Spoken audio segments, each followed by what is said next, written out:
পটল বাটা করেছি, দেখুন পটল বাটা দিয়ে ভাত খাচ্ছি। আর ফুলকপি আলুর তরকারি কষা কষা করে করেছি।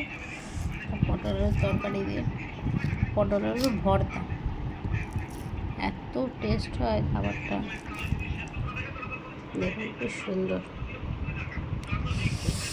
খেয়ে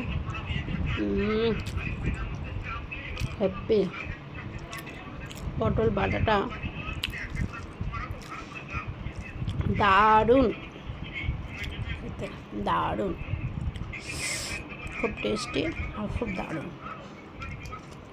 পটল বাটা দিয়ে মেখে মেখে আর ফুলকপির রসা করেছি, দিয়ে খাওয়া যাবে।